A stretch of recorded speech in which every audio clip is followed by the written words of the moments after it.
Hello बच्चों, कैसे हो आप? आई हो सब अच्छे ही होंगे। अच्छा रहना भी चाहिए। जैसा कि आप समझ रहे हैं, आज सुबह से मौसम का इफेक्ट कुछ अलग ही दिख रहा है। ऐसा लग रहा है ना बारिश आ गई है। फिलहाल कोई बात नहीं, बारिश आई है, एक हफ्ते तक हमें ऐसा दिखेगा। तो उसमें बारिश दिख रही थी, हम लोग इसमें कुछ देखते हैं। इसमें ये देखते हैं कि इंथैल्पी क्या होती है। मतलब आज की वीडियो में हम लोग बात करेंगे इंथैल्पी के बारे में, साथ ही बॉन्ड पैरामीटर के बारे में। बॉन्ड पैरामीटर में क्या आते होंगे? बॉन्ड लेंथ आता होगा, बॉन्ड एनर्जी आती होगी, और बॉन्ड एंगल आता होगा। तो इन सारी चीज़ों के बारे में हम लोग एक एक करके बात करेंगे, लेकिन उससे पहले हम बात करेंगे बॉन्ड इंथैल्पी के बारे में। एक्चुअली ये बॉन्ड इंथैल्पी होती क्या है? सपोज ये कोई आयनिक सॉलिड था, सॉलिड फॉर्म था, ठीक है, और कितना है? 1 मोल है। बॉन्ड इंथैल्पी को आप समझिएगा। तो 1 मोल आयनिक सॉलिड को कंप्लीटली ब्रेक करने के लिए या सेपरेट करने के लिए इन गैसियस फॉर्म जो एनर्जी लगेगी वो हमारा क्या होगा? लैटिस इंथैल्पी होगी। इसका मतलब कैसे रिएक्शन होगी? Endothermic, exothermic. तो हमने बोला एनर्जी लगेगी, इसका मतलब ये एंडोथर्मिक प्रोसेस होगा। जैसे सपोज ये NaCl था, कितना था? 1 मोल था। इसमें ये Cl ये है, और यानी ये सोडियम ये है, ये क्लोरीन है, ठीक है। ये दोनों आपस में बॉन्ड बना के थे, किस फॉर्म में थे? सॉलिड फॉर्म में। एक मार्कर है ना, 1 मोल है। इसको हमने हीट करना शुरू किया नीचे से। एक समय ऐसा आएगा, ये क्या होगा? टूट जाएगा, दोनों अलग हो गए। ये आपका क्लोरीन माइनस में हो गया, ये सोडियम प्लस में। और किस फॉर्म में आया? गैस फॉर्म में। तो जो इसको तोड़ने के लिए हमने हीट दिया या एनर्जी दिया, वो क्या थी? बॉन्ड इंथैल्पी थी, सॉरी लैटिस इंथैल्पी थी, या बॉन्ड एनर्जी भी कह सकते हैं। तो इसको हम जनरली क्या बोलेंगे? बॉन्ड इंथैल्पी बोलेंगे, ठीक है। तो देखिएगा, हमने लिखा था lattice enthalpy of ionic solid is defined as the energy required. देखिए यहाँ पे हमने लिखा रिक्वायर्ड। रिक्वायर्ड मतलब कैसा हो गया? Endothermic reaction. The energy required to separate, मतलब कि ब्रेक करना है 1 मोल ऑफ आयनिक सॉलिड, किसी आयनिक सॉलिड के 1 मोल को into gaseous constituent in ion. मतलब क्या है? इसको गैस फॉर्म में और आयन के फॉर्म। ऐसे भी आयनिक कंपाउंड जब टूटेगा तो आयन ही बनेगा। एक रिएक्शन देखते हैं। जैसे ये हमारा 1 मोल हमने क्या लिया? सोडियम क्लोराइड लिया। कैसा था? आयनिक सॉलिड था। हमने इसको कर दिया गर्म। कितना टेम्परेचर दिया? 788 किलो जूल एनर्जी इसने खा लिया। और जब ये एनर्जी इसकी पूरी हो गई तो ये टूट गया, यानी प्लस और क्लोरीन माइनस में। साथ में ये किस फॉर्म में टूटा है? गैसियस फॉर्म में। और यहाँ पे जो एनर्जी हमारी लगी उसको हमने क्या बोला? Lattice enthalpy. Actually no, lattice means होता है जालक। तो ये जो किसी जैसे भी आयनिक सॉलिड होते हैं, क्रिस्टल फॉर्म में होते हैं। अगर आप देखना चाहें तो एक हम स्ट्रक्चर बनाते हैं NaCl का, ध्यान से देखिएगा, नहीं तो आप बना नहीं पाएंगे, ठीक है। हमने एक स्ट्रक्चर बनाया है NaCl का। आप इसे बहुत ध्यान से देखेंगे तभी बना पाएंगे, अन्यथा आप बना बिल्कुल नहीं पाएंगे। कुछ तो अभी से कूदना शुरू कर दिए हैं कि अरे ये तो मुझे आता है, क्यों भी तो बना रहे हैं। भाई सब कूदो मत, न गिर जाओगे, क्योंकि मैं इतना सिंपल स्ट्रक्चर बनाने वाले में से नहीं हूँ, ठीक है, समझिएगा। इतनी बात तो भाई पूरी हो गई। अब हम क्या इसमें करने वाले के जो आप सब परेशान हैं। एक्चुअली हम इसमें करने वाले कुछ नहीं है। अभी आप सिर्फ देखते रहो हम क्या कर रहे हैं,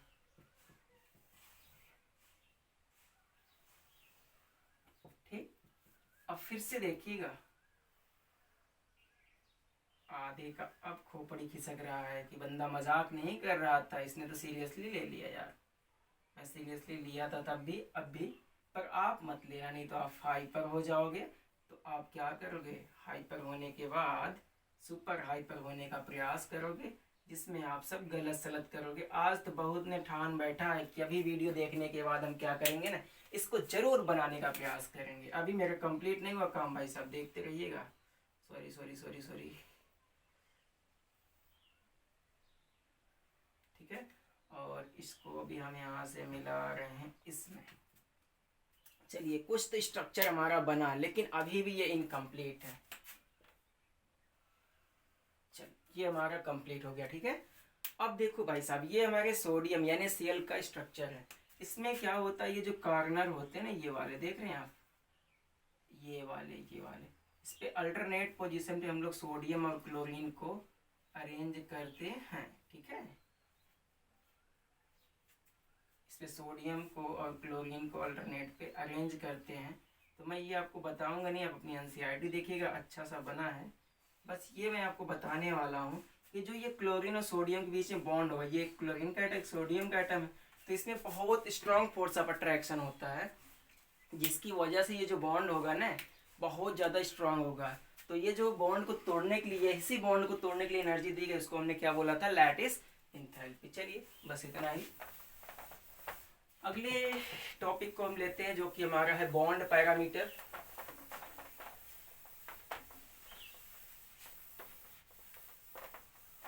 बॉन्ड पैरामीटर्स।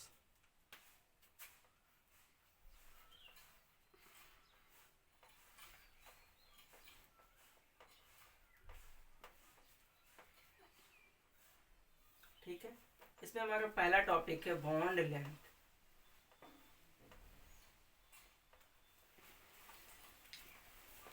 पहला टॉपिक, चलिए एक एक करके बात करते हैं।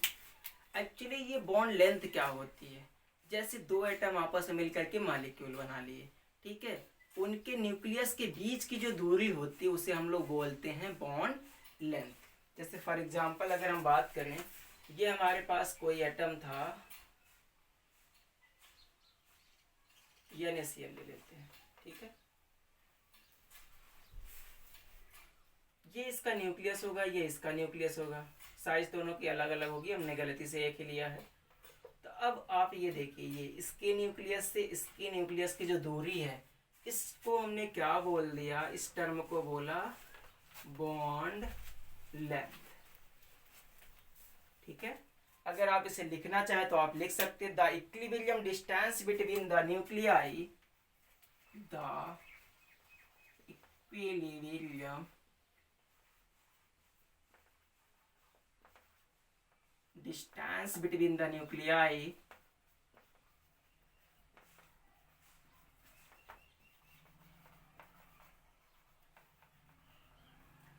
equilibrium distance between the nuclei of two bonded atom in molecule, nuclei of two bonded atom in molecule. Actually जो बॉन्ड बनेगा ना दो लोग के बीच में ही बनेगा, इसलिए ये एटम में नहीं होता है, ठीक। जैसे कि हम ले लेते Cl2 क्लोरीन का, तो ये क्लोरीन हो गया, दूसरा क्लोरीन हो गया, ये इसकी न्यूक्लियस, ये इसकी न्यूक्लियस, तो ये इसकी न्यूक्लियस के बीच की जो दूरी है क्या होगी, बॉन्ड लेंथ। चलिए इस पे कुछ क्वेश्चन आते हैं। एक्चुअली जो हमारा बॉन्ड लेंथ होता है ना, बॉन्ड लेंथ, ये जरूर आप ध्यान रखिएगा, bond length directly proportional, sorry inversely proportional to bond energy, bond energy. इस पे क्वेश्चन आ चुका है, कंपटीशन के क्वेश्चन लगेंगे आपके एनसीईआरटी में, इस पे बहुत कम क्वेश्चन है। अब आप कहोगे सर ये कैसे प्रूफ होगा, हमने कहा बॉन्ड लेंथ जो होती है बॉन्ड एनर्जी के इनवर्सली प्रोपोर्शनल। सोचो अगर ये कोई दो एटम है, मेरे हाथ को एक एटम, ये मान लो कि ये इसके बीच का बॉन्ड है, ठीक है, इसके न्यूक्लियस के बीच की दूरी है। अगर इसको जितना लंबा हम करेंगे उतना इसमें फ्लेक्सिबिलिटी आएगा, उतना ये वीक हो जाएगा, तो वीक होगा तो क्या होगा, ये आसानी से टूट जाएगा। और बॉन्ड एनर्जी क्या होती है, इस बॉन्ड को तोड़ने में लगी एनर्जी को हम लोग क्या बोलते हैं, बॉन्ड एनर्जी। तो इस तरह से अगर ये लंबाई बढ़ गई, बॉन्ड लेंथ बढ़ गई, तो बॉन्ड एनर्जी क्या होगी, कम होगी, ठीक है।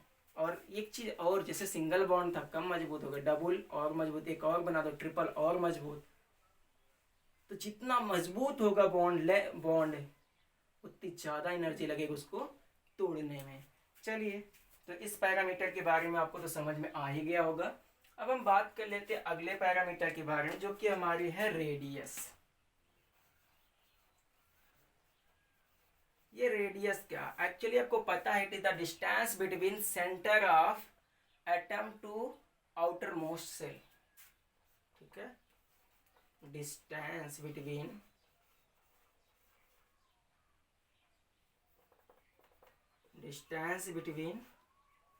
center of atom to outermost shell, आप कह सकते हैं कि जो बाहर की दीवार है ना उस तक की दूरी। चलिए इसको देख लेते हैं। इसके लिए हम इसको हटाते हैं।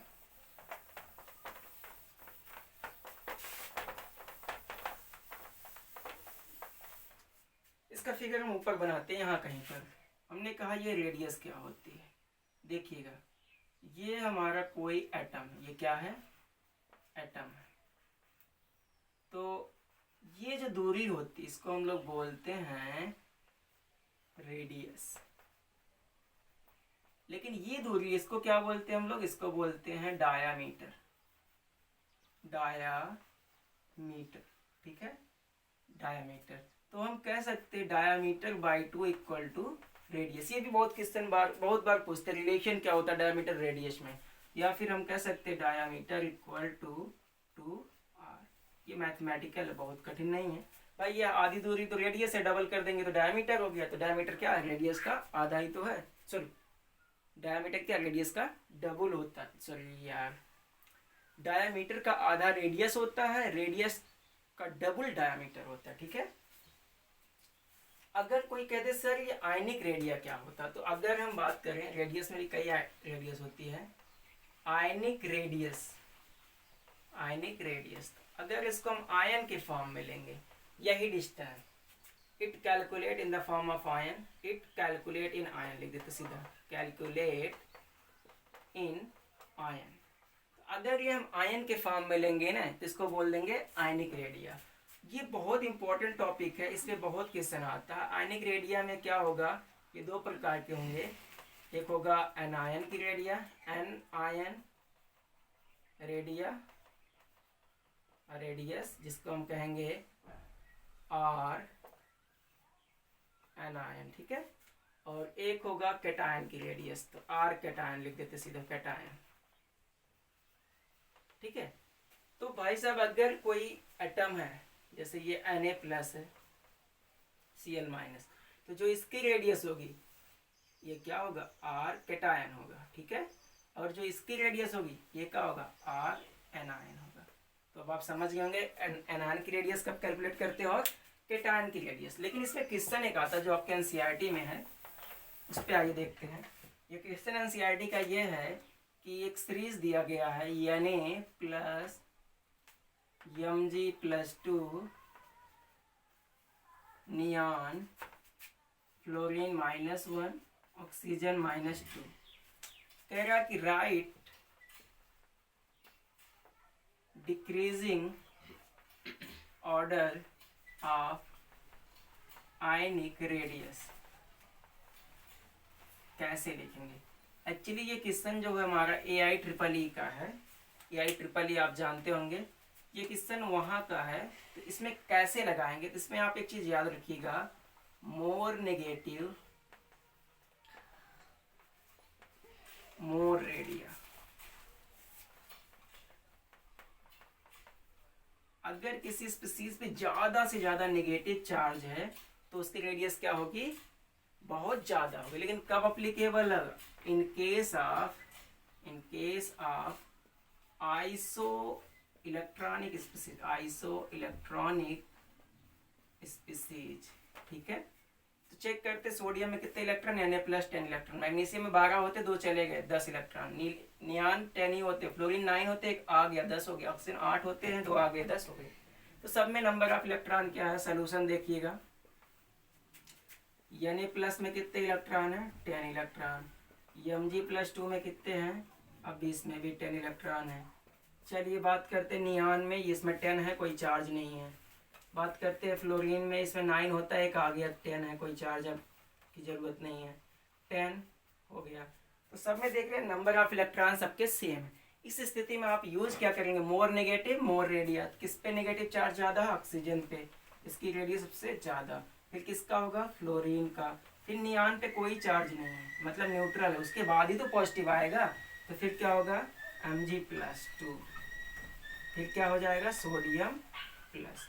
तो आज की इस वीडियो में बस इतना ही। अगले वीडियो में हम लोग बात करने वाले हैं कोवैलेंट रेडिया, वांडर वाल रेडिया के बारे में। तो आज आप इसको करिएगा और क्वेश्चन खोजिएगा इस पे आधारित। बहुत बार ये क्वेश्चन आया है चार्ज को लेकर के, तो आप इसे आसानी से सॉल्व कर सकते हैं।